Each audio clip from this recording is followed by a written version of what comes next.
കേരളത്തിന്റെ മതമൈത്രിയുമായി ബന്ധപ്പെട്ട ചോദ്യത്തിൽ ഉത്തരം മുട്ടി തിരുവനന്തപുരത്തെ എൻ.ഡി.എ സ്ഥാനാർത്ഥി രാജീവ് ചന്ദ്രശേഖർ. മതമൈത്രിയുടെ നാടാണോ കേരളമെന്ന് ഇപ്പോൾ പറയാനാകില്ലെന്നും രാജീവ് ചന്ദ്രശേഖർ പറഞ്ഞു.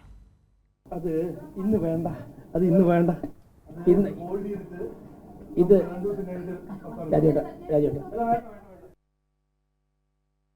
സുലേഖ ചേരുന്നുണ്ട് കൂടുതൽ വിശദാംശങ്ങളുമായി. സുലേഖ, അവിടെ അല്പം മുൻപാണ് ഇത്തരത്തിലുള്ള ഒരു വാർത്താ സമ്മേളനത്തിൽ നമ്മൾ രാജീവ് ചന്ദ്രശേഖരനോട്, തിരുവനന്തപുരം എൻ.ഡി.എ സ്ഥാനാർത്ഥി രാജീവ് ചന്ദ്രശേഖരനോട് കേരളം മതമൈത്രിയുടെ നാടാണോ കേരളം എന്നോട് നിങ്ങൾക്ക് പറയാൻ കഴിയുമോ എന്ന തരത്തിലുള്ള നമ്മൾ ചോദ്യം ചോദിച്ചത്. ആ ഒരു ചോദ്യത്തിനാണ് രാജീവ് ചന്ദ്രശേഖരന്റെ ഭാഗത്തു നിന്ന് മറുപടി ഇല്ലാത്തൊരു സാഹചര്യം ഉണ്ടായത്.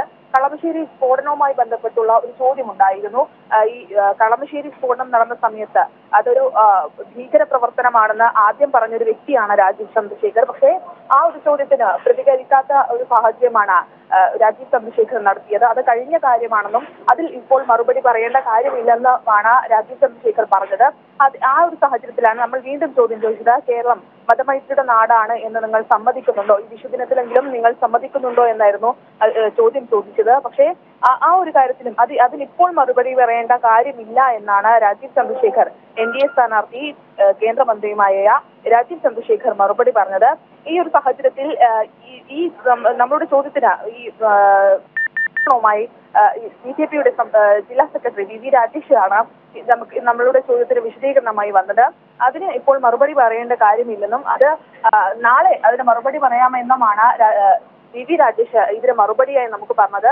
ഇത്തരത്തിൽ ഈ മതമൈത്രിയുടെ നാടാണ് കേരളം എന്ന് പൂർണ്ണമായും സമ്മതിക്കാത്ത സാഹചര്യത്തിലാണ് ബി.ജെ.പി ഉള്ളത്. കാരണം ഇത് നമുക്കറിയാം, ബി.ജെ.പിയുടെ ഒരു കാര്യം എന്ന് പറയുന്നത് ഹിന്ദുത്വ രാഷ്ട്രമാണ്. അതിന് എതിരെ നിൽക്കുന്ന ഒരു സംസ്ഥാനമാണ് കേരളം. അതുകൊണ്ട് തന്നെ കേരളത്തിന്റെ എല്ലാ നിലപാടിനോടും എതിർക്കുന്ന ഒരു സമീപനമാണ് ബി.ജെ.പിക്കും ആർ.എസ്.എസും ഉണ്ടായിട്ടുള്ളത്.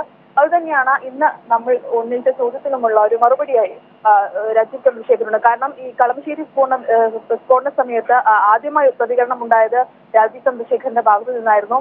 ഈ രാജീവ് ചന്ദ്രശേഖർ ഈ കളമശ്ശേരി സ്ഫോടനം അത് ഭീകര പ്രവർത്തനമാണെന്നാണ് ആദ്യം തന്നെ കാര്യമൊന്നും അറിയാതെ തന്നെ ഈ രാജീവ് ചന്ദ്രശേഖർ പ്രതികരണം നടത്തിയത്. ഈ ഒരു കാര്യം വെച്ചാണ് നമ്മൾ ഈ രാജീവ് ചന്ദ്രശേഖരനോട് ഇന്ന് നടത്തിയ വാർത്താ സമ്മേളനത്തിൽ ഇത്തരത്തിലുള്ള ഒരു ചോദ്യം ഉന്നയിച്ചത്. ആ ചോദ്യത്തിനാണ് കൃത്യമായ ഉത്തരമില്ലാതെ ഉത്തരം മുട്ടുന്ന ഒരു സാഹചര്യം രാജീവ് ചന്ദ്രശേഖരനുണ്ടായത്. ആമണി. ശരി, സുലേഖയാണ് വിശദാംശങ്ങൾ നൽകിയത്.